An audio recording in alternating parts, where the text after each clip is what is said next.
शुक्लां ब्रह्मविचारसारपरमामाद्यां जगद्व्यापिनीं वीणापुस्तकधारिणीमभयदां जाढ्यान्धकारापहां हस्ते स्फाटिकमालिकां विदधतीं पद्मासने संस्थितां वन्दे तां परमेश्वरीं भगवतीं बुद्धिप्रदां शारदां। श्री महागणाधिपतये नमः। श्री महासरस्वत्यै नमः। శ్రీ గురుభ్యో నమః. కన్యారాశి వారికి అంటే కన్యారాశిలో జన్మించినటువంటి వారికి ఈ ఆగస్టు మాసంలో గోచార ఫలితాలు ఎలా ఉన్నాయో తెలుసుకుందాం. ముఖ్యంగా సూర్యుడు 16వ తారీఖు వరకు కర్కాటక రాశిలో సంచరిస్తున్నాడు. 16వ తారీఖు రోజున సింహంలోకి ప్రవేశిస్తున్నాడు. మాసాంతం కూడాను సింహరాశిలో సంచరిస్తున్నాడు. కుజుడు ఈ మాసం మొత్తం కూడాను కన్యారాశిలో సంచరిస్తున్నాడు. బుధుడు 30వ తారీఖు వరకు కర్కాటక రాశిలో సంచరిస్తున్నాడు. గురువు మిథున రాశిలో సంచరిస్తున్నాడు. శుక్రుడు 20వ తారీఖు వరకు మిథున రాశిలో సంచరిస్తూ 20 నుండి మాసాంతం వరకు కూడాను కర్కాటక రాశిలో సంచరిస్తున్నాడు. శనేశ్వరుడు మీనరాశిలో వక్రించి సంచరిస్తున్నాడు. రాహువు కుంభరాశిలో సంచరిస్తున్నాడు. కేతువు సింహరాశిలో సంచరిస్తున్నాడు. ఈ విధంగా ఈ 8 గ్రహాలు ఈ రాశులలో సంచరిస్తున్నాయి. అయితే ఈ సంచారము ఈ రాశులలో సంచరిస్తున్నటువంటి గ్రహాల యొక్క ఫలితము దేనిపైన ఆధారపడి ఉంటుంది అని అంటే కన్యారాశి జాతకులకు ఏ ఏ స్థానాలలో ఉన్నాయి ఈ 8 గ్రహాలు అనే విషయం పైన వాటి యొక్క ఫలితం ఆధారపడి ఉంటుంది. కాబట్టి సూర్యుడు 11వ స్థానంలో 16వ తారీఖు వరకు సంచరిస్తున్నాడు. శుభప్రదంగా ఉన్నాడు. తదనంతరం 12వ స్థానంలోకి ప్రవేశిస్తున్నాడు. అది ప్రతికూలంగా ఉంటుంది. కుజుడు జన్మస్థానంలో సంచరిస్తున్నాడు. ప్రతికూలంగా ఉన్నాడు. బుధుడు ఏకాదశ స్థానంలో సంచరిస్తున్నాడు. చాలా అనుకూలంగా ఉన్నాడు. గురువు దశమ స్థానంలో సంచరిస్తున్నాడు. ప్రతికూలంగా ఉన్నాడు. శుక్రుడు దశమ స్థానంలో 20వ తారీఖు వరకు సంచరిస్తున్నాడు. ప్రతికూలంగా ఉన్నాడు. తదనంతరం 20 నుండి మాసాంతం వరకు కూడాను ఏకాదశ స్థానంలో సంచరిస్తున్నాడు. ఆ సంచారము అనుకూలంగా ఉంటుంది. ఇక శనైశ్వరుడు 7వ స్థానంలో సంచరిస్తున్నాడు.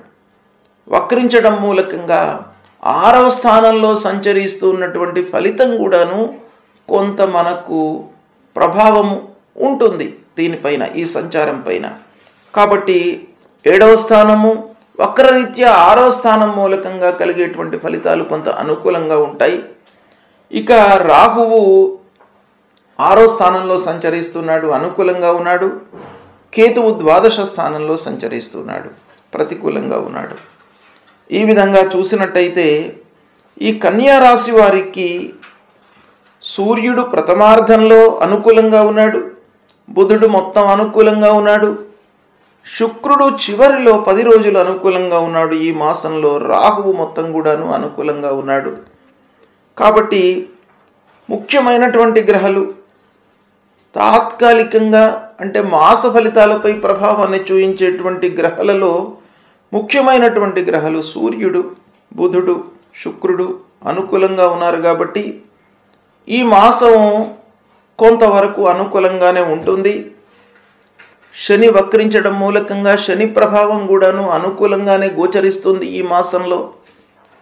కనుక ఓవరాల్గా చూసినట్టయితే కొంత అనుకూలత, కొన్ని విషయాలలో కొన్ని పర్టికులర్ కార్నర్స్ లోపల ప్రతికూలత ఉన్నప్పటికీ మంచి ఫలితాలే ఎక్కువగా గోచరిస్తున్నాయి. సంయమనంతో పనులు చేయడం చాలా అవసరము. అంటే ఓపిక కావాలి. ఈ మాసంలో మీకు కన్యారాశిలో జన్మించినటువంటి వారికి ఓపికతో మీరు పనులు నిర్వహించినట్టయితే సత్ఫలితాలను పొందే అవకాశం బాగా కనబడుతుంది. ఖర్చులను మట్టుకు నియంత్రణ లోపల ఉంచుకోవాలి. బ్లైండ్గా ఖర్చులు పెట్టకూడదు. రాబడిని దృష్టిలో పెట్టుకొని ఖర్చులు చేసినట్టయితే మీరు సత్ఫలితాలను పొందుతారు. ఇక ఈ మాసం కొన్ని విషయాలలో మీకు అనుకూలత ఉంది. వివాదాలకు దూరంగా ఉండడం చాలా అవసరము. అనవసరమైనటువంటి విషయాలలో, తగువులలో మీరు మధ్యవర్తిత్వం వహించకుండా ఉండడం చాలా అవసరము. అందులోకి వెళ్ళకండి, పోట్లాటలలోకి వెళ్ళకండి, డిస్ప్యూట్స్లోకి వెళ్ళకండి. వెళ్ళినట్టయితే అనవసరంగా మీపైకి ఆ ఇబ్బందులు, ఆ విషయం మీపైకి డైవర్ట్ అయ్యేటువంటి అవకాశాలు ఉన్నాయి. కాబట్టి కొంత జాగ్రత్త పడండి. కుటుంబ పెద్దల సూచనలను అమలు చేయండి.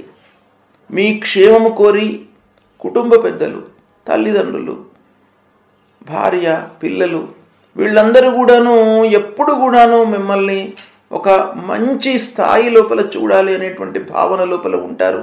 మీ యోగక్షేమాలను ఎప్పుడు కూడాను కాంక్షించేటువంటి వ్యక్తులు. కాబట్టి వీళ్ళ యొక్క మాటలను ప్రత్యేకంగా ఈ మాసంలో మీరు విని అమలు చేసినట్టయితే సత్ఫలితాలను పొందే అవకాశాలు ఉన్నాయి.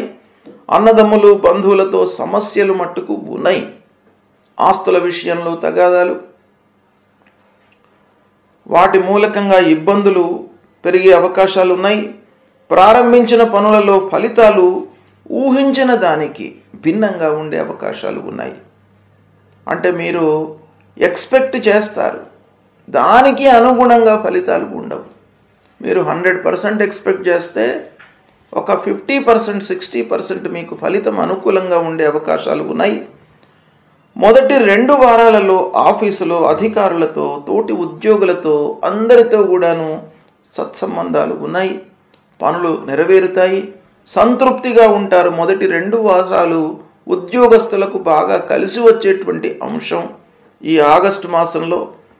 ముఖ్యంగా 3-4 వారాలలో కొన్ని విషయాలలో క్లయింట్స్తో కానివ్వండి, తోటి ఉద్యోగులతో, హైయప్స్తో అందరితో కూడాను కొంత మీకు అభిప్రాయ భేదాలు సంభవించే అవకాశాలు ఉన్నాయి. అనానుకూల ప్రాంతాలకు ఉద్యోగస్తులకు బదిలీలు, మీకు ఇష్టం లేనటువంటి పనులు ఆఫీసులో హైయప్స్ మీకు అప్పజెప్పడము, తద్వారా ఆ పని లోపల మీకు శ్రద్ధ లేకపోవడము, తద్వారా ఏమవుతుంది, మీరు అనుకున్న ఫలితాలను సాధించలేరు. ఒక అపకీర్తి వచ్చేటువంటి అవకాశాలు ఉంటాయి. కాబట్టి కొంత జాగ్రత్త పడడం మంచిది. ఇక ఊహించని ఖర్చులు ముందుకు వచ్చే అవకాశాలు బాగా ఉన్నాయి. ఇంటి వాతావరణం మట్టుకు సంతృప్తికరంగానే ఉంటుంది. భార్యా పిల్లలతో కలిసి తీర్థయాత్రలు, విహారయాత్రలు, విదేశీ ప్రయాణాలు చేపట్టేటువంటి అవకాశాలు ఉన్నాయి.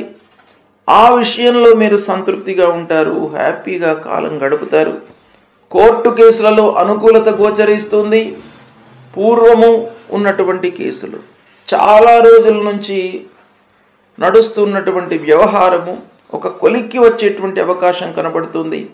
వ్యాపారంలో భాగస్వాములతో చిన్నపాటి సమస్యలు ఉన్నప్పటికీ ముందుకు వెళతాయి, పనులు పూర్తి అవుతాయి. కళాకారులకు, సాహిత్యవేత్తలకు, సంగీత ప్రియులకు, మీడియా రంగంలో ఉన్నటువంటి వారికి, బ్యాంకింగ్ సెక్టర్లో ఉన్నటువంటి వారికి, ట్రాన్స్పోర్టేషన్ బిజినెస్లో ఉన్నటువంటి వారికి, ఆటోమొబైల్ బిజినెస్ చేస్తున్నటువంటి వారికి, వీళ్ళందరికీ కూడాను ఈ మాసంలో చివరి 10 రోజులు బాగా కలిసి వస్తాయి. ఇక ఇంటికి కావలసినటువంటి వస్త్ర వస్తువులను కొనుగోలు చేస్తారు. విలువైనటువంటి వస్తువులను కొనడంపై మనస్సు నిలుపుతారు. ముఖ్యంగా గురువు దశమ స్థానంలో ఉన్నాడు కనుక వృత్తిపై ప్రభావాన్ని చూయిస్తాడు. అంటే చేసేటువంటి పనుల లోపల కొంత ఆలస్యము అయ్యే అవకాశాలు ఉన్నాయి. కాబట్టి మీరు బాగా ఆలోచించి ఒక ప్రణాళికాబద్ధంగా ప్రారంభించినట్టయితే సత్ఫలితాలను పొందేటువంటి అవకాశం బాగా ఉంది. ఇక ముఖ్యంగా వ్యాపారస్తులు భాగస్వాములతో కొంత జాగ్రత్తగా ఉండాలి. అన్ని విషయాలను కూలంకషంగా వారితో చర్చిస్తూ వారి యొక్క ఆమోదము తీసుకున్న తర్వాతనే మీరు కార్యక్రమాలను, పనులను, వ్యాపారాన్ని ప్రారంభించడం అన్ని విధాలుగా మంచిది. ఇక వ్యాపారము చేతిలో ఉన్నటువంటి వ్యాపారానికి మట్టుకు ఇబ్బంది లేదు, లాభదాయకంగా కొనసాగుతుంది. ఈ విధంగా ఫలితాలు ఉన్నాయి. కొంత జాగ్రత్తగా నిర్ణయాలు తీసుకున్నట్టయితే సత్ఫలితాలను పొందే అవకాశాలు బాగా కనబడుతున్నాయి. సద్వినియోగపరచుకోండి.